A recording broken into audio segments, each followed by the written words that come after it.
Hello，歡迎收睇回味講國。今日我想同大家分享一道我好中意嘅家常燉湯——蟲草花冬瓜鴨腿燉湯。點解唔落蝦米、乾瑤柱嗰啲呢？因為有時最簡單嘅味道先係最令人回味。講到燉湯，佢嘅好處係利用隔水加熱，令食物精華慢慢滲透喺湯水入面，鹽燥熱又可以原汁原味。而家咩都講健康嘅年代，老火湯又話有嘌呤，又話高脂肪、高膽固醇。咁間唔中燉下湯算啦。今日嘅主角有消暑嘅冬瓜、補肺益腎嘅蟲草花，仲有靈魂食材啊，燒鴨髀。燒鴨髀嘅油香同鴨肉嘅甘甜咧，會令成個湯底升華。燉湯比起老火湯咧，更能保留維他命同埋礦物質嘅。首先我哋處理冬瓜，我哋要先去皮啊。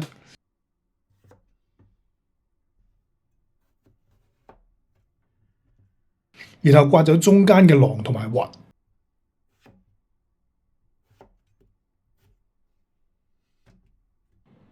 將冬瓜切成一啖咁上下嘅大細啦。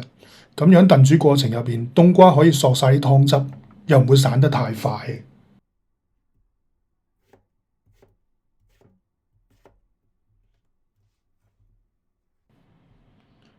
跟住處理冬菇同陳皮。冬菇浸軟之後切粒，增加咬口啊！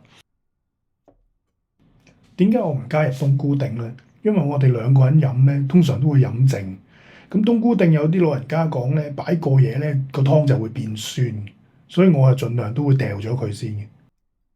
陳皮咧就清香嘅來源啦，記得浸軟之後要刮走入邊嘅白囊啊，咁樣湯頭先唔會苦澀啦。再加上薑片啦同埋葱段，可以用嚟去腥增香嘅。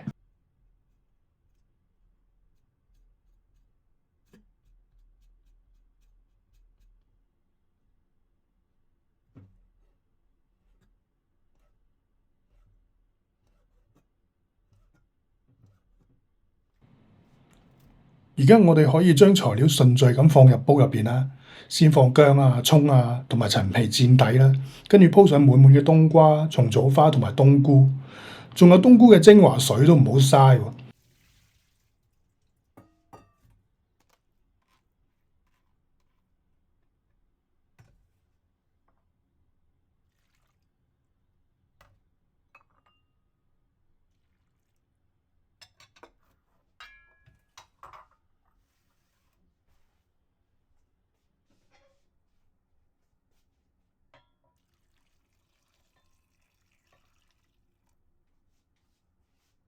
最後放埋靈魂啦，燒鴨腿，加入滾水準備入爐啦。今次我都係用蒸焗爐嚟燉嘅，設好咗溫度同埋時間之後咧，用燉嘅方式咧，火候穩定啲啦，咁唔使擔心又會燒乾水啊咁樣，亦都令到食物咧可以保持原味嘅形態啊。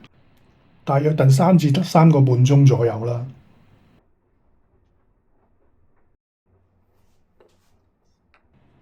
跟住再撇一撇油啦，然後就可以加適量嘅鹽啦。